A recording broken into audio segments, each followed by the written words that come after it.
Good evening, everybody. This is Cinnamon Noir. And this is the Ramen Shaman. And welcome to this last episode of Princess Remedy in a Heap of Trouble. The astute among you may have noticed that the highest number of hearts we can get is 80, because that's what the clear file has on it. So, you know, looking at this, you can tell how far we are from the end, roughly.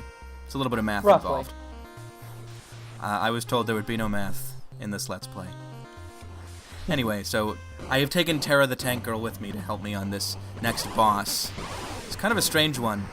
I think those are supposed to be beaks at the top left and right. Because it's in, you know, this is all about birds.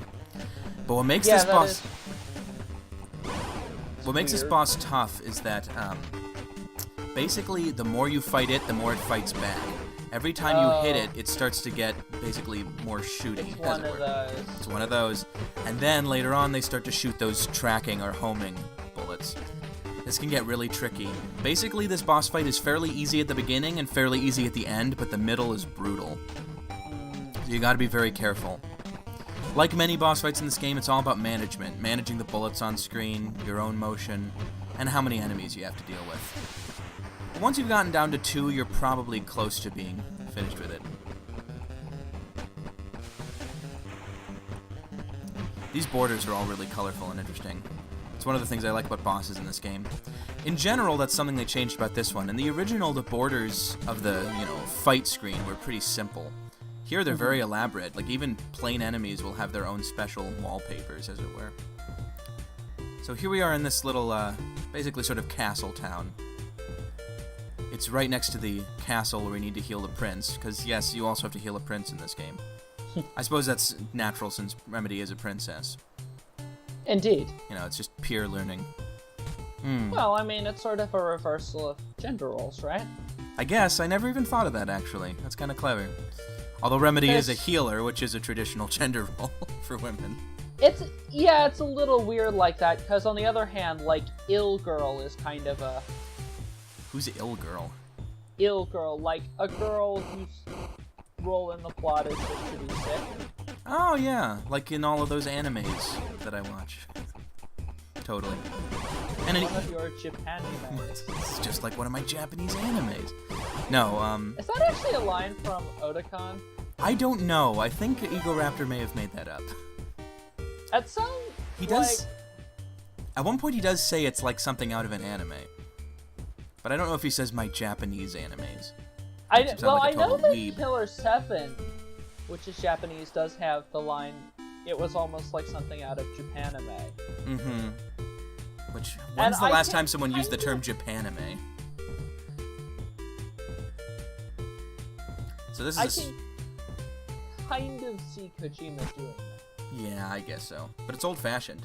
From what I remember, Japanime was a term that was used back in the 90s. Oh, that makes sense. Which is, Actually, Kojima made a few games before the 90s. He's been in the games industry for a long time, but the 90s was kind of when he formed his style. Anyway, we're running into the last few enemies here. Some of these get really tricky.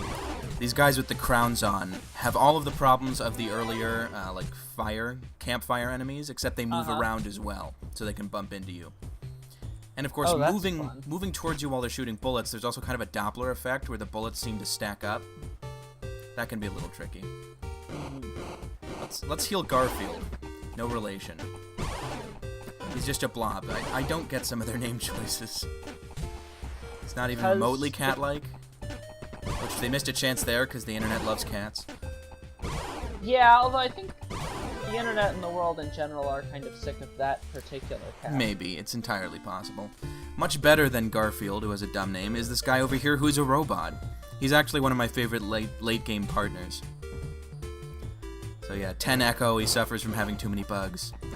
That whole 10 thing is probably well known to people who do programming. Not actually to me, because I don't know anything about programming. Here we have some glitch monsters. Something about line numbering? I think it goes from 10 to 20 to 30, like that. Yeah. But again... And Remedy fails because, let's be honest, healing a robot's kind of a different kettle of fish to healing a human being. Yeah. It's kind of like what happened in Icarus Proudbottom, actually. We had to heal a robot at one point. With totally bullcrap code. Here we go. Now he's full of features. Basically, we've just recategorized the bugs as features. Which ought to be familiar to anyone who works in software. Anyway, and then he did... Sorry, go ahead. I guess that's one way to do therapy. Mm-hmm. Tell them their personality flaws are features. And then my favorite part of him is he does a command prompt about excitement. So do you remember this guy? The Seal of Quantity? He reappears in this game, only this time he's called the Seal of Plenitude. He's gone up a level in annoyance, actually. Weird, but okay. Yeah, well, you know, these people are from Sweden, and if there's one thing I know about people from Sweden, it's that they love obscure English words. Like ABBA, for instance. They know English very well, but their use of English is kind of strange. Mm-hmm. It's just weird how that works out.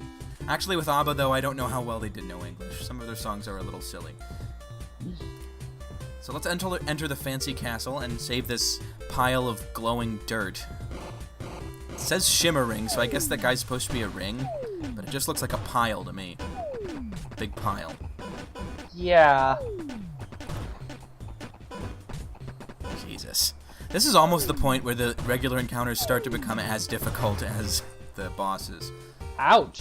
Yeah, no kidding. Yeah, wasn't that kind of a Final Fantasy thing? Yes, it actually is. That's a good point. Final Although obviously Fantasy the VI, style I of think it fighting was. is very different here. Oh no, even at the very beginning, even at the first Final Fantasy, there were random encounters that were harder than the final boss. The war mech on the flying machine, for instance. Here, Although though, that kind of problem can arise just from bosses being kind of piss easy in general. yes, which in Final Fantasy VI, at least to start with, they are. I did kind of make a mistake here, though, because the way this arena is set out, you can make sure that those CD-looking guys don't get out until later, because they have barriers keeping them in. And if you get rid of the others first, it's much easier. My problem was, once again, I was destroying my own barriers too quickly. But here we have a hipster time traveler who doesn't like stuff that's popular. I guess really a time traveler would almost inevitably be a hipster when you think about it, because they like really old stuff, and other people don't understand them. I've always wondered if that would be a problem for someone who was, like, functionally immortal, for whatever reason. You mean that they would have a reference pool that was too old?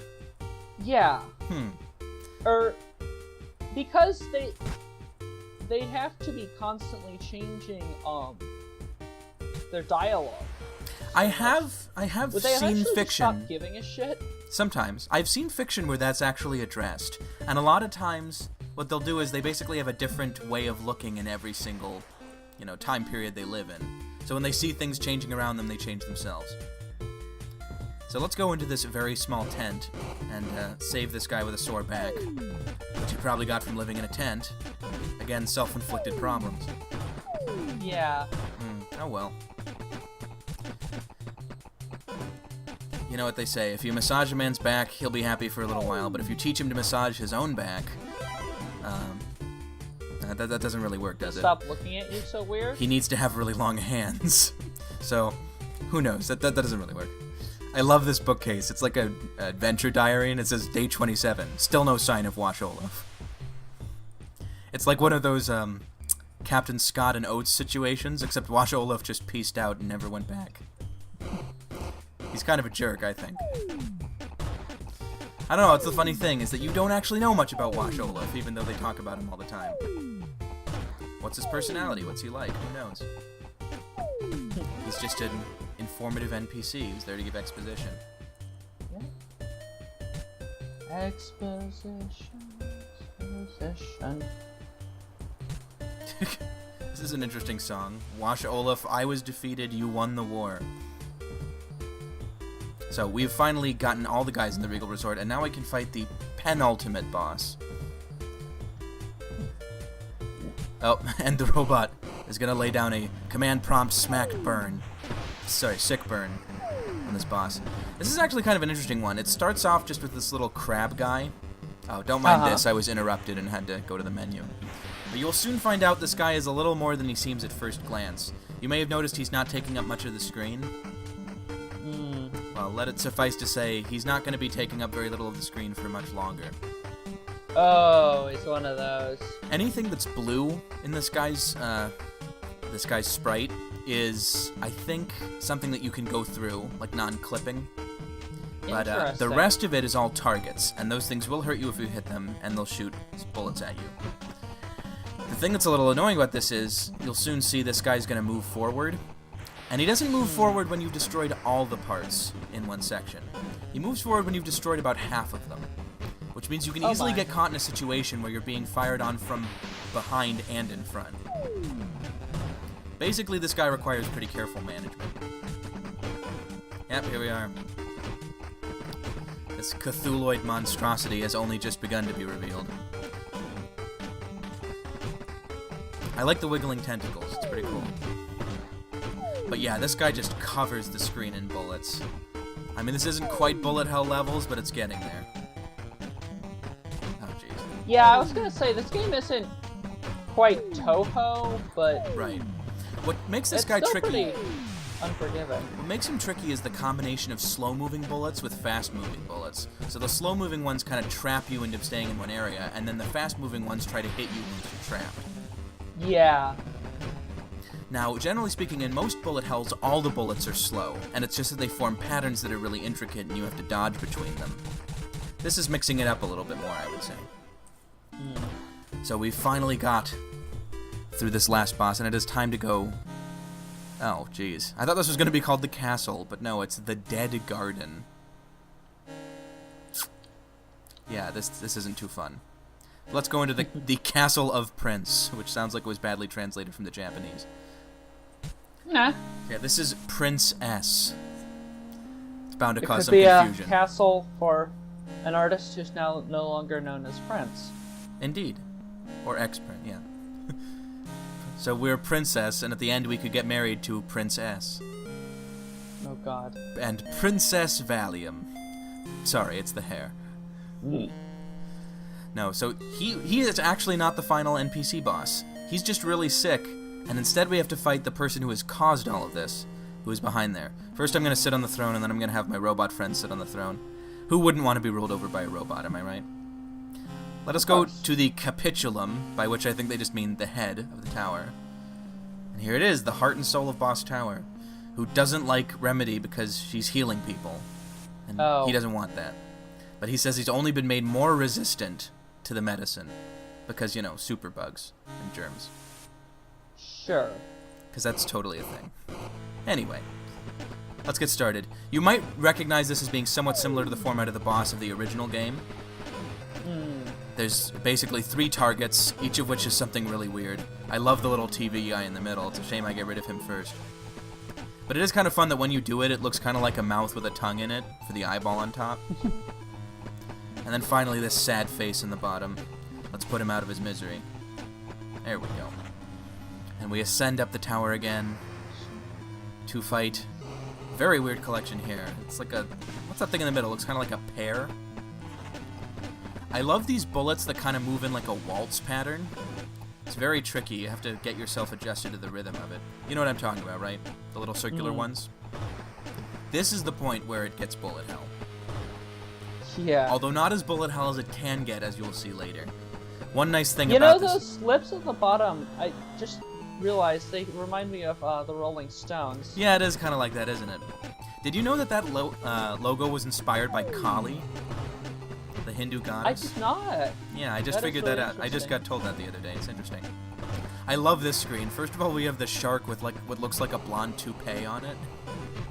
And then the skull at the top, which is like a skull apple. Although I have to say, depending on what order you defeat these things in, it can get kind of easy at the end. I love the expression on that shark when you beat him. He's just like, oh, no you didn't.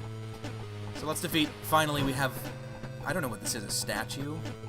Looks like it has a little tentacle with a bell coming out of it. I'm gonna ring that bell. And that thing in the background, I think it's kind of like a sun. Does it look like that to you? Kind of looks like that to me. Sort of. Yeah, sort of. You might want to tap your microphone, Greg. There we go, it's done. So, this is actually not the end. We have done what we can to defeat this guy, but now he will bathe inside our blood. Nice English there. Also Swedish? Yeah. Well, yeah. Swedish people can do English too. I mean, yeah. Anyone who doesn't speak it as their first language. Right. Though it's funny, you know, a lot of people from Scandinavia do learn English from the time of, like, being 6 onward, so... Yeah, who knows? I had heard that. I was gonna ask... Well, while you're trying to figure it out, I will just say that these little rhombus things that go back and forth, they are very tricky. You notice how they converge on one point, they split and then come back? They're perfectly placed to get in the way of all of the other stuff. Okay, seriously, tap your microphone.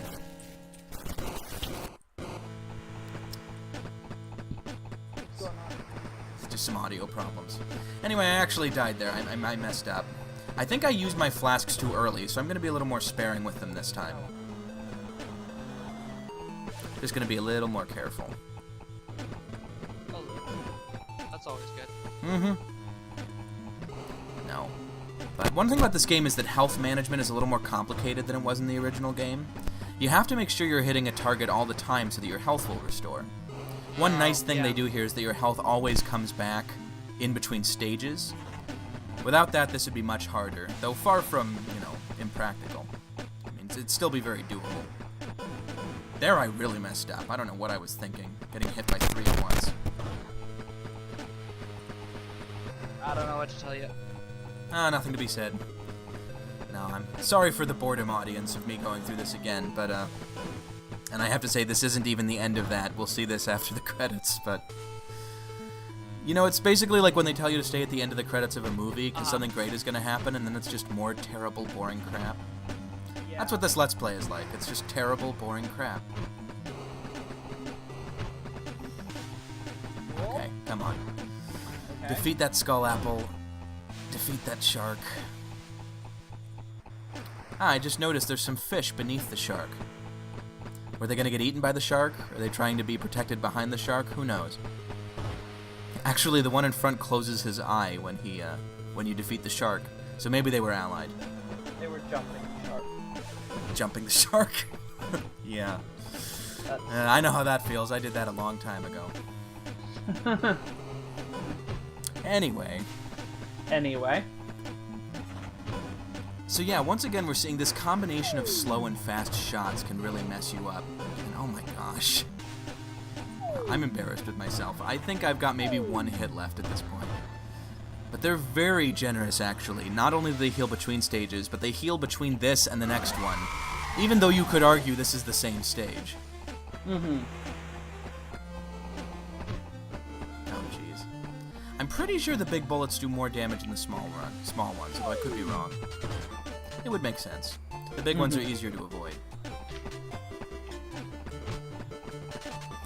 When this first starts out, this pattern's very easy to avoid. It's only when he starts spitting out those little rhombus things that it starts to get really tricky. Because you have to move forward to get past them to start with, and then backward to avoid them. Basically, I guess what I'm saying is, when he has the original sequence of shots, you can just stay in one place and move a little bit left and right. Once these rhombus things come in, you have to start moving around in a square. Every single round of these things. And that makes it much more complicated, having to position yourself in 2 types of directions at once. You can't just strafe, in other words. You have to be actively moving around all the time. And naturally, anytime you're not facing directly forward, you're not shooting him, so you're not making any progress. But no, we defeated the capitulum, and now we return to Princess. And everyone can live in peace on the disgusting remains of the boss tower, which has probably spewed gore all over the place. Oh well. Yep. Capitulation. Yep. So now it's time for the celebration. We can go in this fancy car. And we can date Princess, who's been stuck in his throne room for a long time, so let's date him. And also, we can go into this car, this very fancy car, which seems to be moving backwards, but whatever. I don't think Remedy can drive. So, whoever you're dating when you end, basically you end the game with them in a little party. That's how this game does the ending thing. So like the last one... Sorry, go ahead. Do you not get to choose this time, or...? No, you choose. Whoever you're dating when you go into the car. Oh. And the credits are DDR. which I actually think is really cool. Not only that, depending on who you end the game with, it's a different song in the credits. That's pretty neat. Although I like the Prince S one. That's probably the best one for the credits. So you could call this the true credits theme. But no, like the last one, this game, when you finish it, basically has a finished save file, and then you can go and date anyone and go in the car with them. Nice. There's now going to be cars actually all over the place, not just in the palace, but basically anywhere, so that it's really easy to get alternate endings. That was pretty good. Depending on how you do in that DDR thing, the characters will have a different response to each other. So yeah, anyway, we got a 100% ending in 49 minutes, which is not too bad. This is a short game, but it definitely has a lot of replay value. But you may have noticed the video is actually just barely half over. There's a couple reasons for that. One, I would like to show off at least one other, ending with someone. And second, there's actually post-game content in this. An odd wind that blows from the east. Fun fact, I actually had no idea that this was going to happen when I was originally playing this. I hadn't finished the game before. So the end boss, which we're going to see pretty soon, came as much of a surprise to me as it does to you guys. Unfortunately, that means I kind of wimp out against it too, but we'll see that in just a bit. So this is the true ending for me. It's Remedy marries Pierre the robot, because he's much better than Princess. And he'll be the belle of the ball. Command prompt talents dance more moves.txe. The only problem is this is actually a really hard DDR game. This may be the hardest song to end on in the game. It's like a, I don't know, like an old Nintendo robot song. I guess it's appropriate. But, yeah. Man, I wish this game had a soundtrack I could buy. I also wish I was better at robo-dancing. Yeah, I wish for lots of things. Oh, well. Who knows? Maybe eventually they will put out the soundtrack of this. It's certainly got a much better soundtrack than the original game, which was made in 72 hours. I can imagine. Yeah, so apparently I didn't hit it off too well with the robot. Pity me. Anyway, now we are actually going to do the endgame content. Or not. Or not. Psych. I'm not sure what I was looking for here. I think I wanted to go back to get another character. Let's see. No apathetic frog, unfortunately, that we can marry in this game. He was so apathetic they didn't even bother putting him in the game this time. They're role-playing. Say what? They're role-playing the apathetic frog. Oh, yeah, maybe. Probably not, but, Probably not. So anyway... Just wandering around, It's an open world game. I can explore however I want. No, let's actually go here. And, I don't know if you remember, but do you remember what the end boss from the last game looked like? The weird little king guy who was sitting on top of a conch shell? I remember it looking like a totem pole. Yeah, well, this is that guy. And he says, we refuse to accept the existence of pain. Which in a sense is kind of true. By healing it, we don't let it happen. So this is that guy. And he is the actual post-credits end boss. And yeah, this gets pretty crazy after a little while. The thing about this guy is you don't actually do any damage to him. Instead, when you hit him enough, you knock him back a little bit. And you have to knock him back off of his little perch in order to beat him. That's weird. It is. That weird sound effect that's being made is what happens when you push him back a little. But have you noticed how dense these bullet patterns are starting to get? A bit, yeah. This actually is like Toho level. I mean, I know it doesn't look like Toho, but in terms of having to maneuver around them, this is basically Toho. And I love it. This is a really fun, challenging final boss for people who've, really gotten these mechanics down. But I don't seem to be making much progress, I think you have to aim at a certain part of his little perch in each particular section. Like, what you do is you knock him off balance by firing at the perch, and then you have to hit him to knock him off the edge. So it's sort of a two-stager type thing, where if you're not careful and you're facing away from him too much during his vulnerable phase, you won't get much accomplished.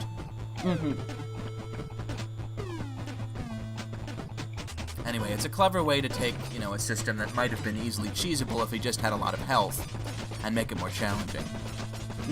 The other fun thing about it is that Because at this point my pills have basically just turned into magic, and they're the same color as all his bullets, this is just turning into a massive rave of multicolored lights. And I've always thought that was cool. I'm actually doing pretty well in this first shot, but no, I'm actually doomed. I think I die several times against this guy. So this might actually be a good point to talk about the game, reflect on it, while I'm really nervous and trying to defeat this boss. So what do you think of this game, Greg? I like it. What do you think of it compared to the original game that we played, the one that was made for Games for Ebola?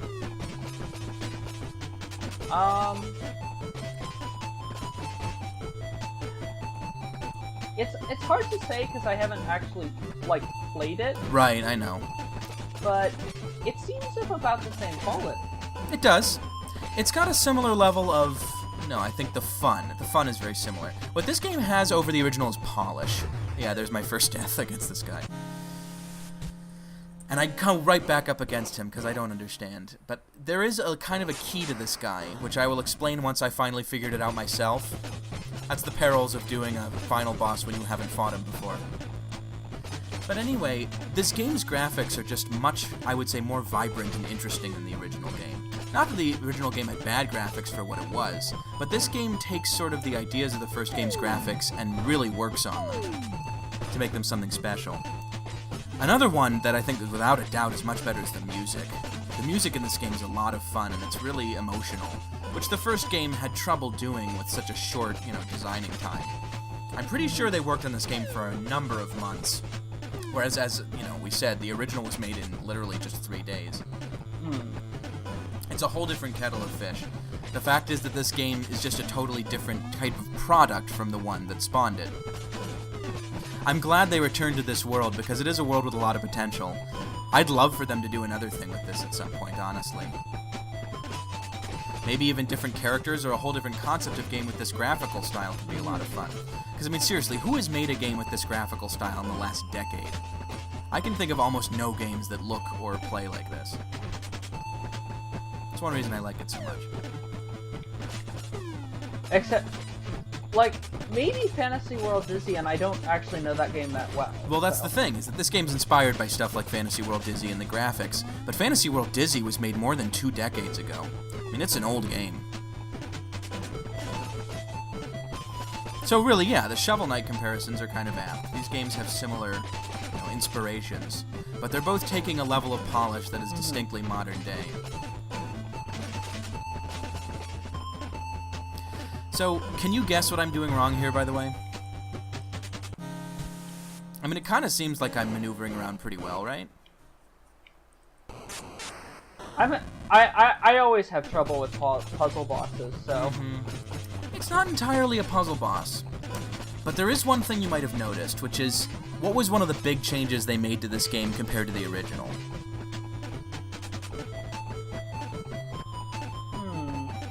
Well, the biggest gameplay change, I'll just come right out and tell you, is the ability to date people and get special powers from them. Yeah. Yet I'm just using the robot who has the big flask power. And it's probably occurred to you, at least, that the big flask power doesn't help much against a guy who doesn't take direct damage, and who doesn't have, a lot of hit points to hit in a wide range. So you should be dating someone different? Yes, that's the message. It's just like the message of high fidelity. No, but, Okay. Sorry. Can you guess what power would be really helpful in this boss? Think about all the ones we've done, like Blast and Laser and stuff like that. One that caused more knockback, presumably. Actually, there is no thing that causes more knockback in this game, because most enemies don't get knocked back at all. This is the only enemy in the game who does it. Really, the knockback for him is just a variation on damage. But I actually thought this was kind of cool and philosophical when I did it, so the answer is not him. It's nothing about him. It's something that's wrong with me. To beat this boss, I don't need to do something to him. I need to change myself. I've been approaching this in the wrong direction. I've been approaching it like it is, a shooting game. Which it kind of is. But what this really is, I'm sure you'd agree, is a game about healing, right? So you need... So I need heal. Oh, duh. The thing is, I'll show you this when it becomes relevant. I think I eventually go back to date Fralin, who has the healing ability. I try to look for someone who has it anyway. But you'll see, once I get it, just how different a fight it is against the boss. It should have occurred to me much earlier, actually. The problem was that I was dying over and over again. Not that I wasn't doing enough damage to him, but that I couldn't stay in the game long enough. And the heal power, you can use it once per flask that you have, which means you can heal yourself 10 times in this battle. That's a big deal. So, yes, Teresa, or Therese here, however you pronounce it in French, she has the heal ability, so we're going to work with her. And I think we'll see a pretty big difference.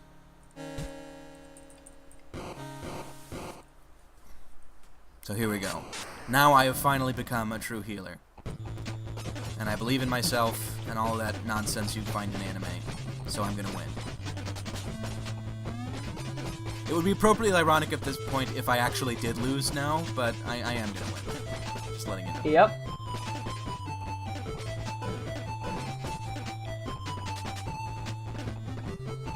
So is the fight actually beatable the way you were doing it? Probably. You have to be really, really careful about your maneuvering. The thing about heal, though, is that it is essentially a kind of easy mode. I hadn't been using it for most of the game, even though it could have helped against almost every single boss. Heal restores about a quarter of your health at max health, which is actually quite a big deal. You basically have 2.5 full heals. More important than you might think, especially since this guy, like most bosses, gets a steadily denser pattern of bullets as he goes on. The bullets come faster and there are more of them. The hardest of all the bullet patterns has got to be this one, the one where he sends out multiple ones and then they sort of go perpendicularly from the original bullet. Yeah, this one. The thing is, though, if you can actually interrupt him in the middle of that, and that makes it much easier to stop the bullets. But again, it's all about timing. Timing's very important here. So here's where I first use heal, because I'm starting to get overwhelmed here.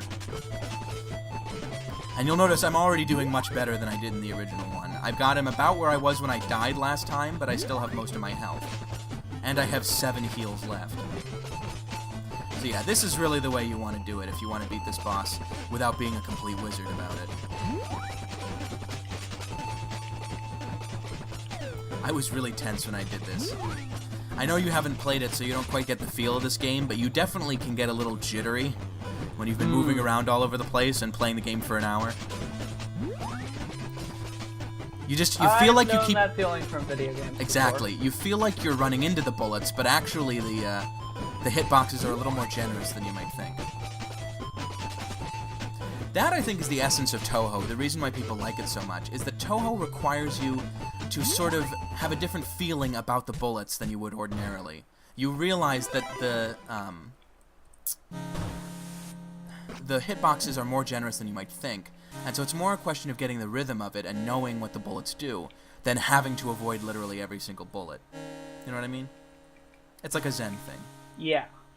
Anyway, by beating him, we acquired the true ending, which really just gets you some more decorations in the ballroom, which is nice.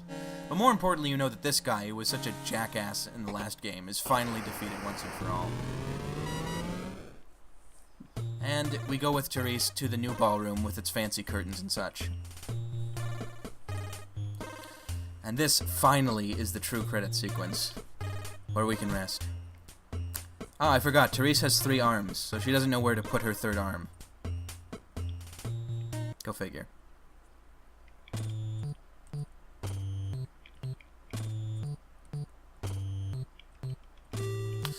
Yeah, I probably should have picked someone else to date for the end, because this is kind of a boring song. Oh well. But you can just appreciate the decorations in the background. We have some lanterns hanging up now. I'm not sure if the moon was there before. We've got some nice plants, and then the curtains, which have this nice gradient on them. I kind of like how in this game, the way the graphics work, everything is in a square, but they still try to replicate gradients. It's like what cell shading does, to create big blocks of color that have to represent real things anyway. But anyway, enough graphics chat. Thank you everyone for watching this. I hope you've enjoyed it. This is a great game. So everybody have a good evening. Goodbye.